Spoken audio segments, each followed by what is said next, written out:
Yeah, on the first point, I mean, I think that it's not a constitutional principle to say that don't worry about it, the states will take care of it, right? I mean, the same way that you've said to me that some of my points are not constitutional principles. It's really the question. The question would be, well, what if a state doesn't? Right? Then, you know, is the federal government powerless to deal with that problem?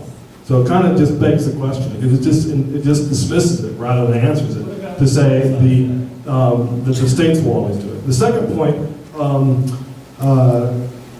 about the martial law, I'm way out of my depth in terms of what is exactly the contours of martial law, but to the extent that every power the federal government exercises has to be rooted somewhere in the Constitution.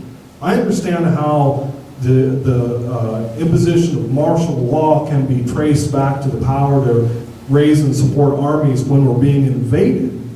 I don't see how it can be traced back to the power to raise and support armies when there's a hurricane. I mean, it just doesn't seem to me seems to me you have to go someplace else to find power on the part of the federal government to deal with hurricanes. And in fact, if you look at history, you'll find that President Garfield vetoed legislation that was designed to help victims of a terrible storm on precisely this ground. So guys, that's too bad, you guys. Only states can deal with that. The feds don't get a pay for it. And maybe that would be great, okay? But there's a reason that Garfield was the last president to do it, okay? It's not, at all where our current constitutional law is.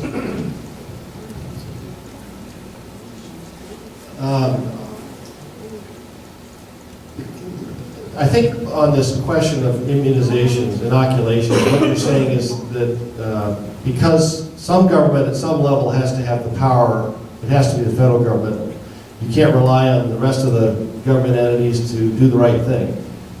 I don't see that as a constitutional argument. That's an argument that the government has whatever powers it needs to have. We don't have that system. In our system, you got to amend the Constitution if there's a flaw. And we did that in a couple instances when we realized this doesn't work quite right. So if someone thinks that the federal government won't have that power unless we extend the Commerce Clause, they ought to be proposing an amendment to the Constitution that permits it. Which amendment permits the enactment of the Controlled Substances Act? Which amendment permits the imprisonment of Diane Raish for possession of the marijuana created in the manner that I described it when I was speaking? It wasn't required to be an amendment because Justice Scalia said, Stevens, who wrote the majority opinion, said that the decision to grow marijuana for home use had an effect on interstate commerce because you can quibble with that decision. Justice Scalia said, under his new theory, okay, I admit it doesn't have an effect on, he didn't say this, but the meaning of it was, okay, it really doesn't have an effect on interstate commerce, but it's sort of caught up in this broader regulatory scheme that is necessary to control interstate commerce, or to implement a regulatory scheme that's permitted. And since the lines aren't perfectly drawn, and it brought in Angel Raish, who's not engaged in interstate commerce, we're not going to be real fuzzy. We're going to let it be a little vague at the edges, which was a practical decision. I can see that argument. I'm not particularly concerned that extends the substantial effects doctrine too far.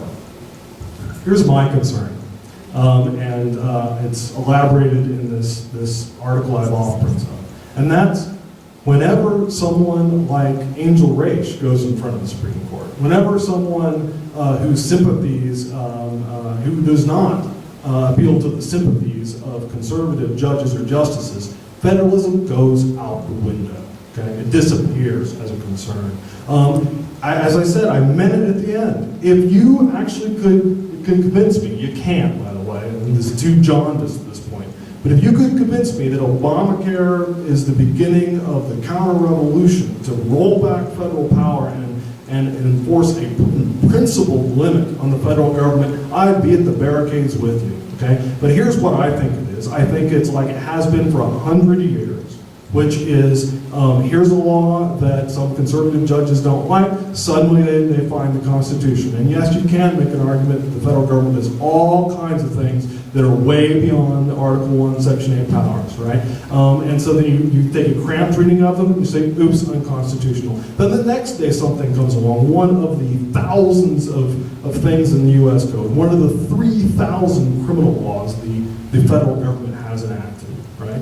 One of, say, the Department of Education, right? There's one. Where's the authorization for that?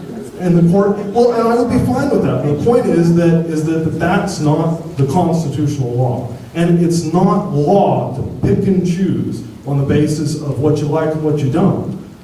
If you aren't willing to stick to a federalism principle when it requires you to invalidate a law that you think would be a good idea.